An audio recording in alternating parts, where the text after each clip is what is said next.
The war room felt cold despite the hundreds of glowing screens that lined the walls. Queen Vala stood in the center, her blue skin pale with worry as she watched the latest battle reports. Red markers covered the star map, each one showing another world lost to the enemy. The Zentari Empire had ruled this galaxy for 1,000 years, but now it was falling apart in just months. Your Majesty, we have lost contact with the Fourth Fleet, General Crone announced, his voice heavy with defeat. The old warrior's scales had dulled over the past weeks, and deep lines marked his face. That makes 17 battle groups destroyed in the last month. Vala closed her eyes for a moment. 17 fleets. Hundreds of thousands of her people. Gone. The enemy they called the Nexus had swept through 3 star systems like a plague, leaving nothing but empty space behind. What about the defense platforms around Kepler Station? She asked, though she already knew the answer from Crone's expression. Overrun 6 hours ago. The station itself was consumed within minutes. Crone moved to the tactical display and pointed to a cluster of red dots. The Nexus swarm is now heading directly toward the Centauri colonies. At their current speed, they will arrive in 4 days. Vala felt her heart sink. Centauri held 12 billion souls across 6 worlds. If those planets fell, the war would be over. Her empire would be finished. The doors to the war room slid open, and Admiral Zara entered with quick steps. Her usual confident stride was replaced by something that looked almost like fear. Your Majesty, I bring news from the Outer Rim.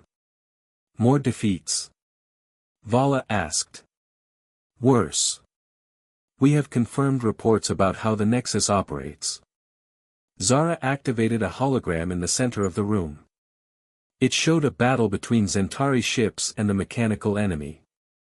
Watch carefully. The hologram played out a familiar scene.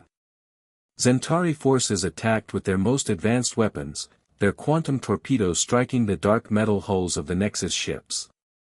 For a few moments, the weapons worked perfectly, tearing apart several enemy vessels. But then something changed. See there, Zara pointed as the battle continued. The Nexus ships begin to adapt. Their hulls shift, their shields reconfigure. Within minutes, our quantum torpedoes become useless. The hologram showed the truth that every Zentari commander had learned to fear.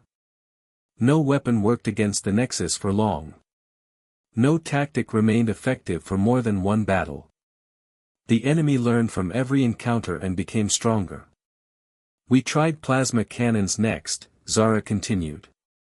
Same result. Then particle beams, then gravitational weapons. Every time, they adapted within hours. By the end of the battle, nothing we had could even scratch their hulls. General Crone stepped forward. Your Majesty, we need to face the truth. We cannot win this war with conventional warfare. The Nexus learns too quickly. Vala stared at the hologram as it replayed the battle. She had seen dozens of similar reports, but watching it again filled her with the same helpless feeling. How could they fight an enemy that learned from every mistake? Have our scientists made any progress on understanding their technology? She asked.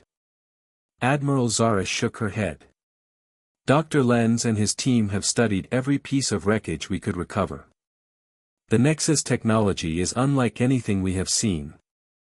It appears to be entirely mechanical, but it shows signs of advanced artificial intelligence that can rewrite its own programming. What about our allies? The Morphean Republic?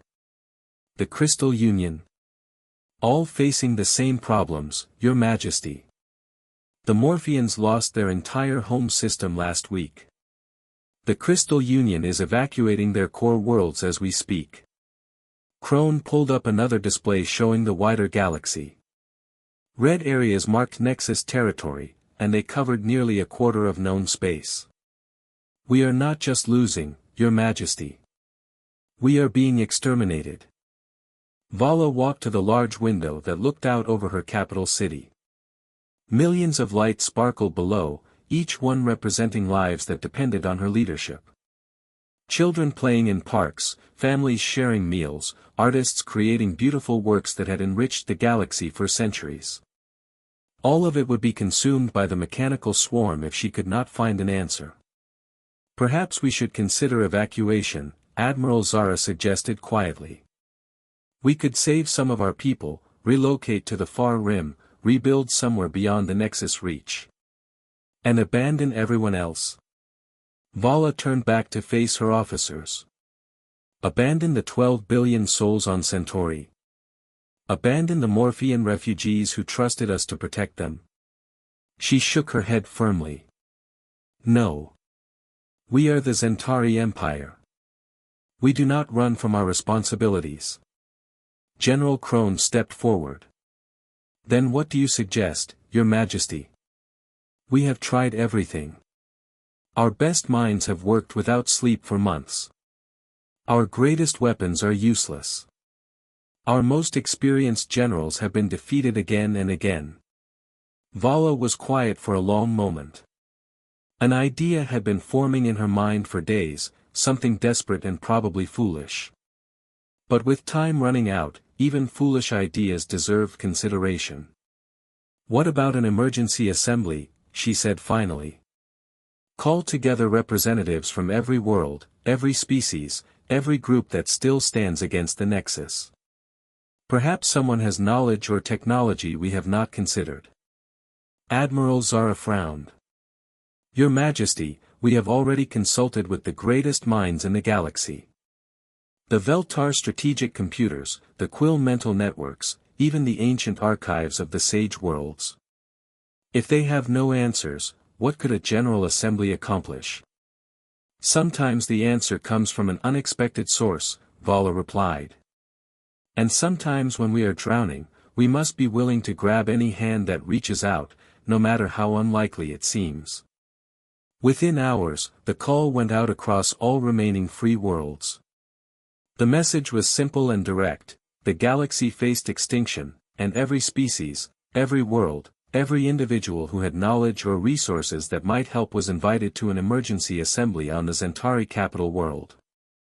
The response surprised even Vala. Despite the danger of traveling through space controlled by Nexus patrols, ships began arriving from across the galaxy. The proud warships of the Morphean Republic, carrying the survivors of their destroyed worlds. Crystal transports that hummed with harmonic frequencies, bringing the collective wisdom of their hive minds. Ancient vessels from the Sage worlds, so old they seemed to be held together by will alone but carrying libraries of knowledge spanning millions of years. And among them, a small, unremarkable ship from a recently discovered world called Earth. The great amphitheater of the Centauri capital had been built to hold thousands, but it had never hosted anything like this gathering. Representatives from 47 different species filled the circular seating areas, their various breathing requirements accommodated by individual atmosphere fields. Translators worked frantically to enable communication between beings who had evolved on worlds millions of light-years apart. Vala stood on the central platform, looking up at the assembled delegates. She had given speeches to crowds before, but never with the fate of the galaxy hanging in the balance. Friends, she began, her words translated instantly into dozens of languages and communication methods. We gather today not as separate species or competing empires, but as living beings who share a common threat. The mechanical swarm that calls itself the Nexus has consumed entire star systems. It shows no interest in negotiation, no mercy for civilians, no respect for the diverse life that has flourished in our galaxy for millions of years. Murmurs rose from the crowd. Everyone present had lost something to the Nexus. Worlds, fleets, loved ones. We have tried to fight them with our greatest weapons and our most brilliant strategies.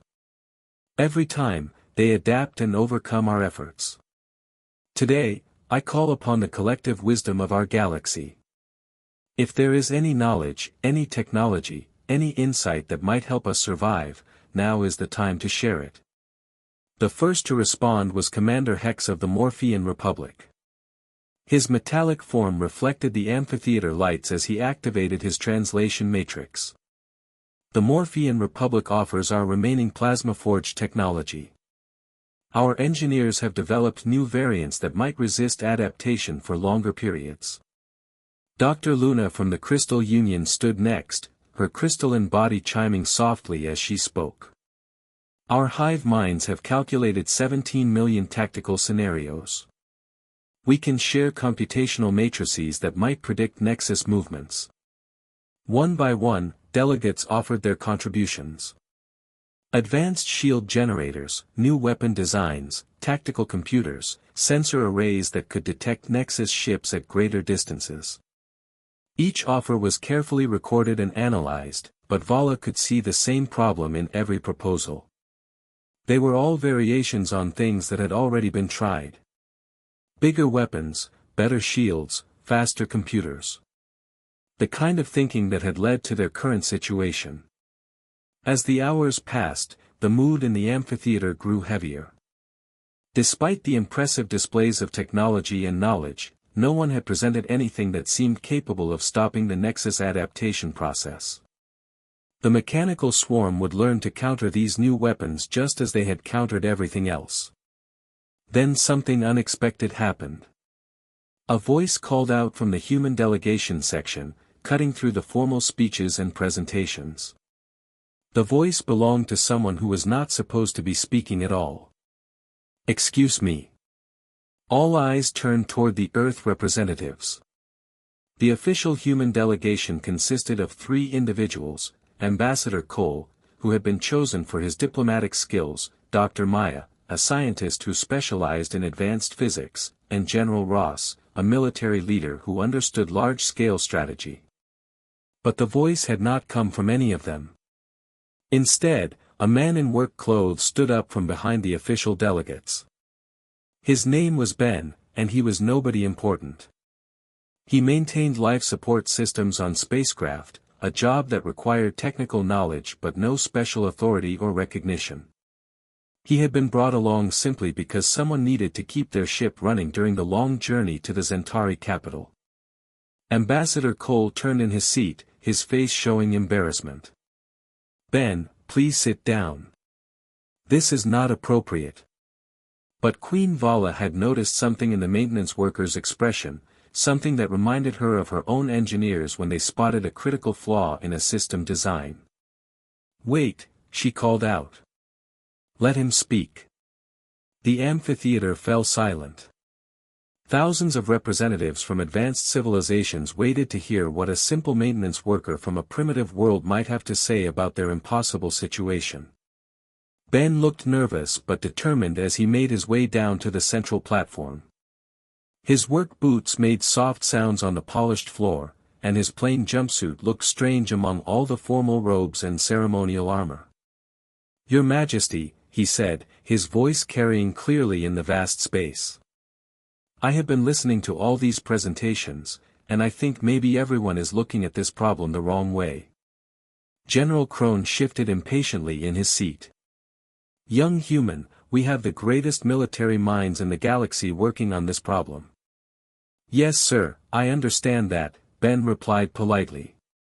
"But sometimes when you are too close to a problem, you miss things that might be obvious to someone who does not know as much." He gestured toward the holographic display that showed the latest Nexus attack patterns. "May I show you something?" Vala nodded, curious despite herself. Ben approached the control console and began manipulating the display with surprising skill. Soon, he had isolated specific sequences from several battles, showing them side by side. "Look at this pattern," he said, pointing to the way Nexus ships moved and responded to attacks. "And this one. And this one." He highlighted similar sequences from different battles, different fleets, different tactical situations. "I see repetition," Dr. Luna observed, her crystalline form chiming thoughtfully. "But that is to be expected. Military tactics often involve standard responses to similar threats." "That is exactly what I thought at first," Ben agreed. "But then I remembered something from my work. He paused, seeming to gather his courage before continuing. I maintain automated systems on spacecraft. Manufacturing equipment, life support controllers, navigation computers. And when these systems malfunction, they often show patterns just like this. The amphitheater was completely quiet now. Even the usual background hum of translation devices had stopped. The Nexus is not just adapting to your attacks, Ben continued. It is optimizing for efficiency. Every change it makes follows the same basic rules that automated systems use to improve their performance. He manipulated the display again, showing how Nexus modifications followed predictable patterns. It is like watching a factory computer optimize a production line. Ambassador Cole stood up, his face red with embarrassment. Your Majesty, I apologize for this interruption. Ben is just a maintenance worker. He has no training in military strategy or alien technology. But Queen Vala was studying the displays with growing interest. Continue, Ben. What does this mean? Ben took a deep breath. Well, Your Majesty, if the Nexus really is following optimization protocols like the ones I work with every day, then they have a weakness that no one has tried to exploit. What kind of weakness? Admiral Zara asked. Ben smiled for the first time since standing up. Automated systems are designed to optimize for efficiency and logic.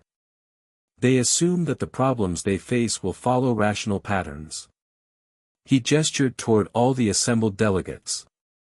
Everyone here has been trying to fight the Nexus with better technology, more efficient weapons, more logical tactics. You are giving them exactly what they are designed to handle. Then what would you suggest?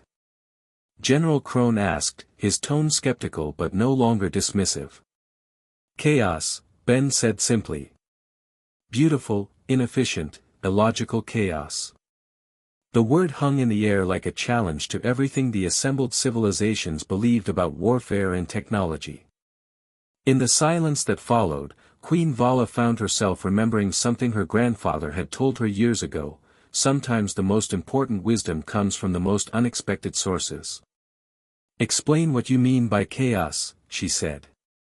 And as Ben began to speak, outlining an idea so strange and seemingly impossible that it just might work, Vala felt something she had not experienced in months.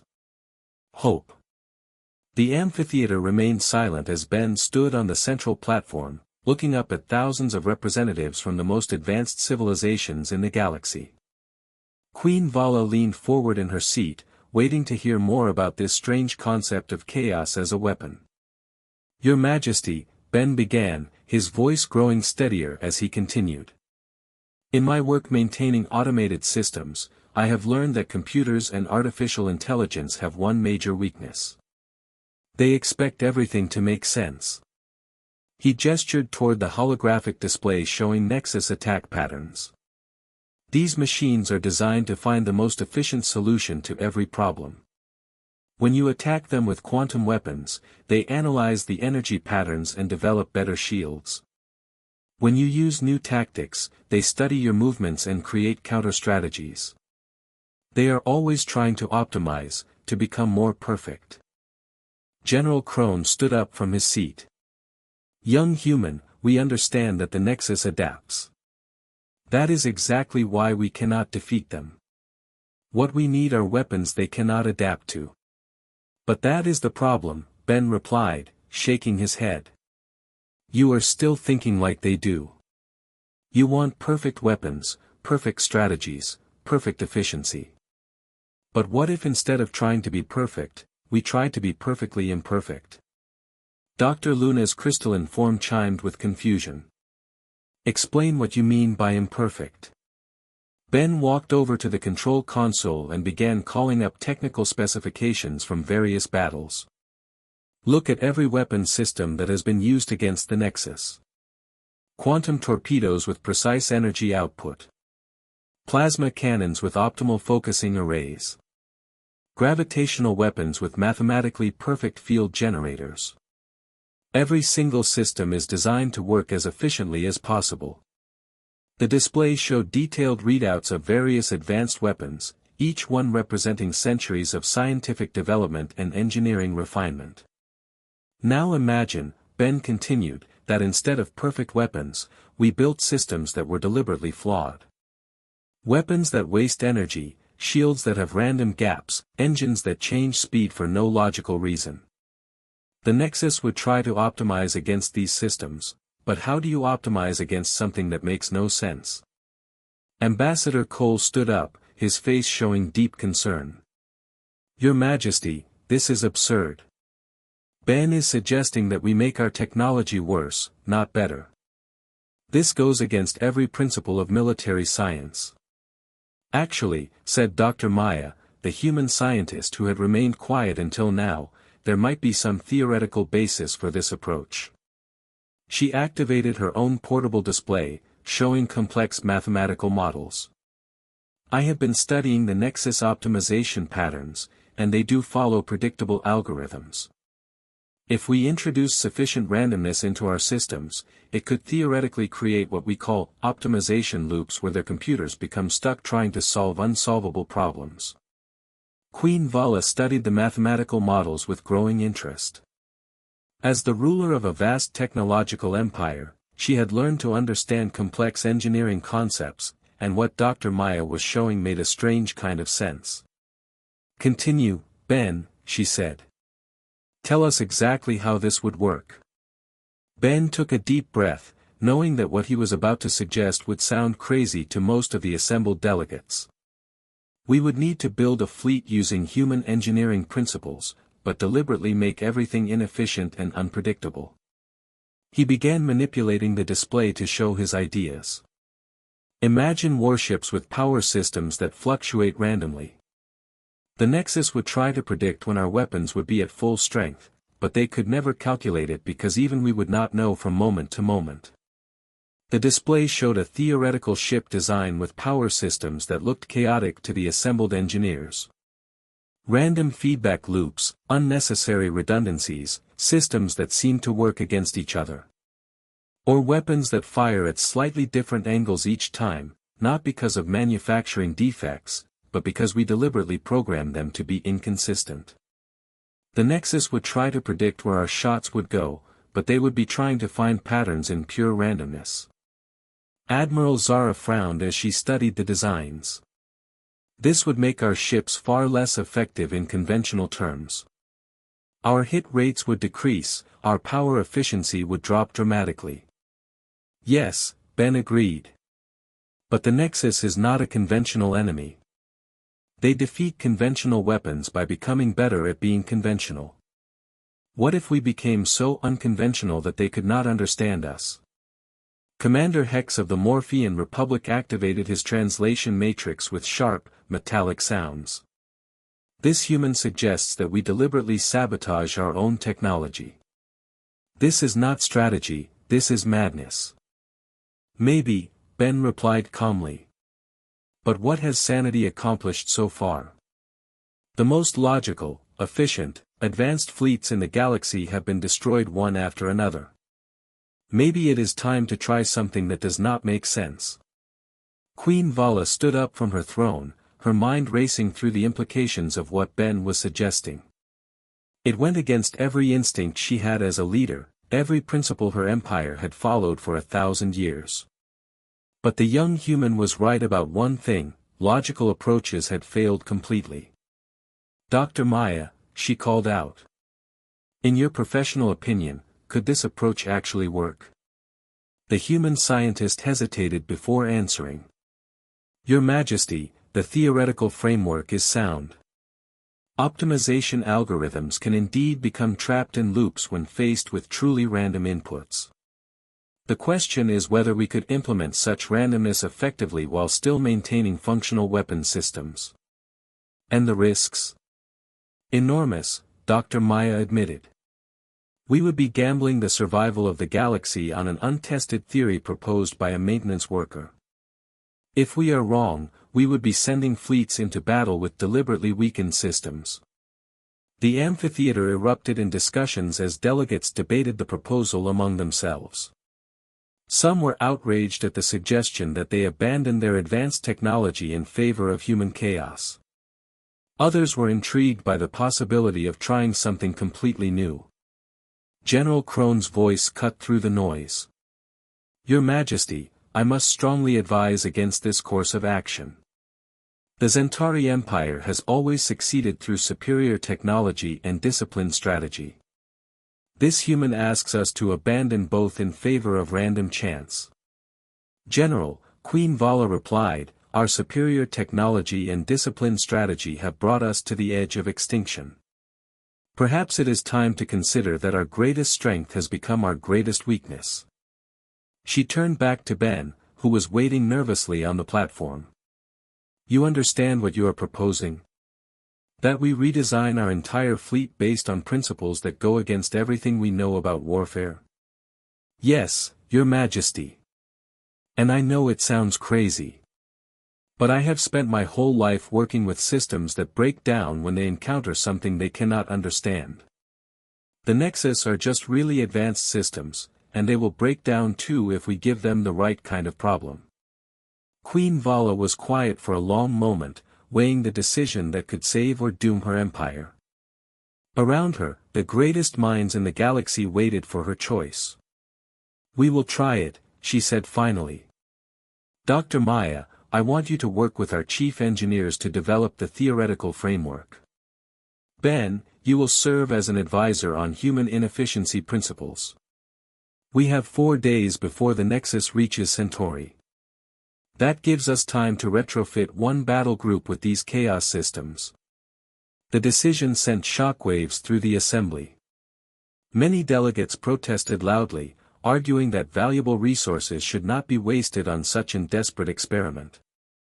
But others, particularly those who had lost everything to the Nexus, supported the attempt. Over the next 3 days, the engineering bays of the Centauri capital became scenes of controlled madness. Teams of the galaxy's best engineers worked alongside Ben to redesign advanced warships according to principles that violated every rule they had ever learned. Ships that had once been marvels of efficiency were fitted with systems that seemed designed to frustrate their own operators. Power cores that delivered energy in unpredictable surges. Weapons that fired at slightly different frequencies each time. Shields that flickered on and off according to no discernible pattern. Ben worked tirelessly with the engineering teams, explaining the philosophy behind each seemingly random modification. "Remember," he kept telling them, "the goal is not to build better ships. The goal is to build ships that make no sense to a logical mind." Dr. Tess, the chief Centauri engineer, struggled with the concepts at first. Her whole career had been dedicated to perfecting systems, not sabotaging them. But as she began to understand the theory, she started contributing ideas of her own. "What if we programmed the navigation systems to take slightly longer routes for no reason?" she suggested.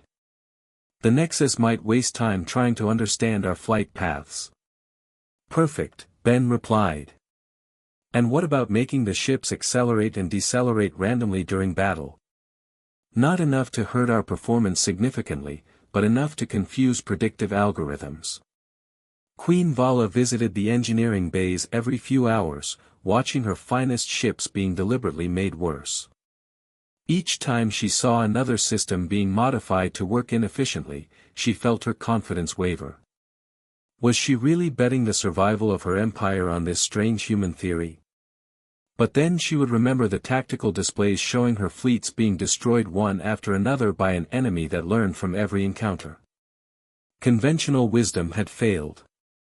Maybe it was time for unconventional madness. On the morning of the 4th day, the modified battle group was ready. 12 warships that looked normal from the outside but carried chaos in their hearts. As the fleet prepared to depart for the Centauri system, Queen Vala addressed the assembled crews. "You are about to engage an enemy that has never been defeated," she told them. "You carry weapons that were designed to be imperfect, systems that were built to confuse rather than optimize. Trust in your training, trust in your courage, and trust in the wisdom of embracing our flaws. Ben had requested permission to observe the battle from the command ship, not as a military advisor but simply as someone who wanted to see if his theory would work. As the fleet jumped to hyperspace, he found himself standing next to Admiral Zara on the bridge, both of them staring at displays that showed their deliberately chaotic systems in action. "I hope you are right about this, human," Zara said quietly. "If you are wrong, a lot of good people are about to die for nothing." "If I am wrong," Ben replied, "they were going to die anyway.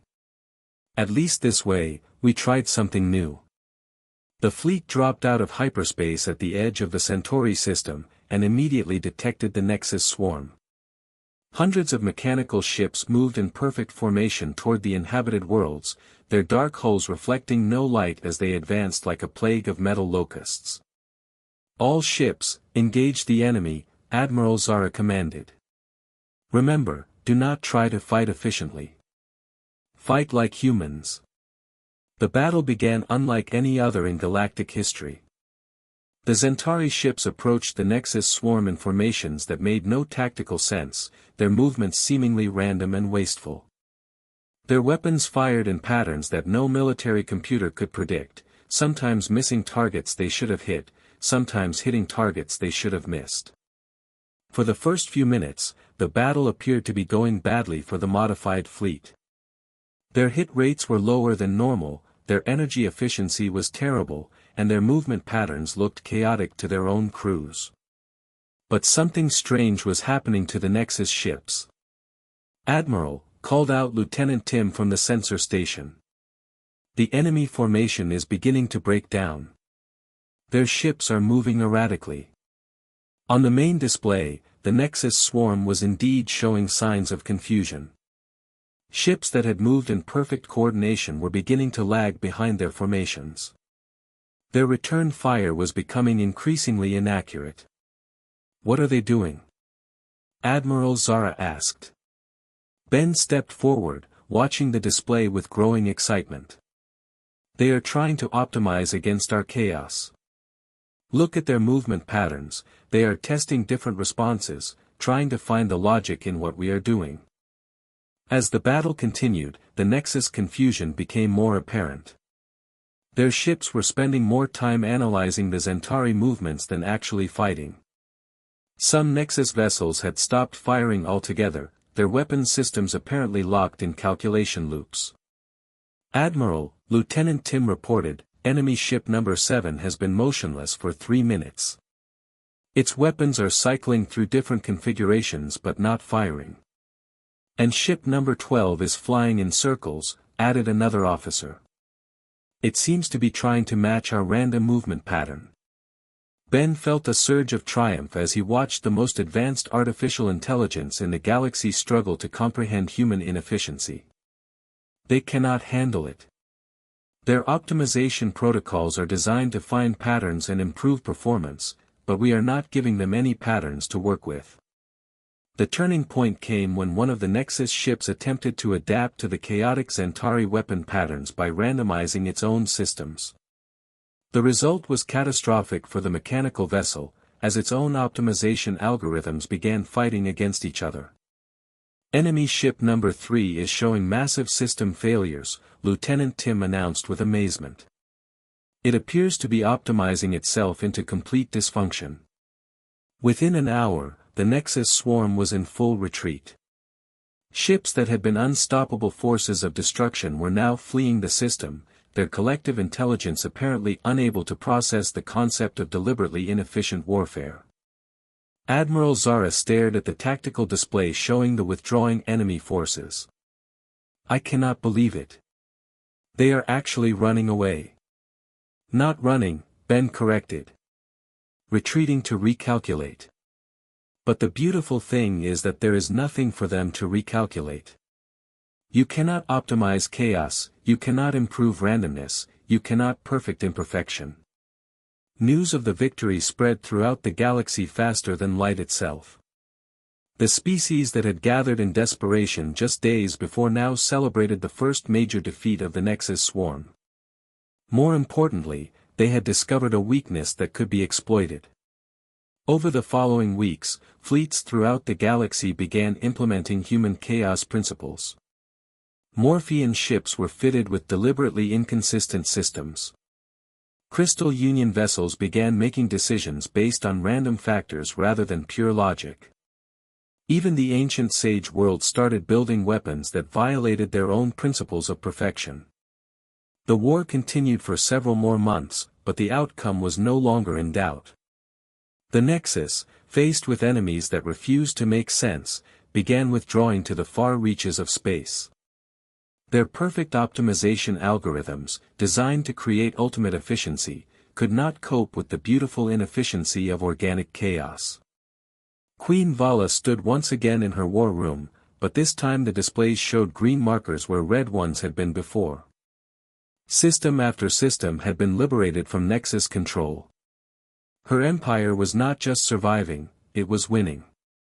Your Majesty, General Crone announced, the last Nexus fleet has been spotted leaving the Andromeda sector. Our Chaos fleets are pursuing, but maintaining random patrol patterns to prevent any possible adaptation. Vala smiled as she remembered the day a simple maintenance worker had stood up in her assembly and changed the course of galactic history. Ben had returned to his ship after the victory at Centauri, politely declining all offers of medals, ranks, and honors. He had work to do, he said, and systems to maintain. General, she said, make sure our fleet commanders understand that they must never allow their systems to become too organized again. The moment we start making perfect sense, we become vulnerable. Yes, Your Majesty. Though I confess, it still feels strange to deliberately order our forces to be inefficient. Perhaps that is the greatest lesson in all of this, Vala replied. Sometimes our greatest strength lies not in being better than our enemies, but in being different from them in ways they cannot understand. She walked to her window and looked out over the capital city, where millions of lights once again twinkled peacefully in the darkness. Children were playing in parks again, families were reuniting after months of fear, and artists were creating new works inspired by their survival. All because one human had understood that in a universe obsessed with perfection, sometimes the most powerful weapon was the courage to be beautifully, chaotically, gloriously imperfect. In the maintenance bay of a small transport ship heading back to Earth, Ben tightened a loose connection in the life support system and smiled as he listened to the engine running with its characteristic irregular rhythm. Some things, he thought, worked better when they were not quite perfect. And in the vast darkness of space, the galaxy continued its ancient dance, a little more chaotic than before, and far more wonderful because of it.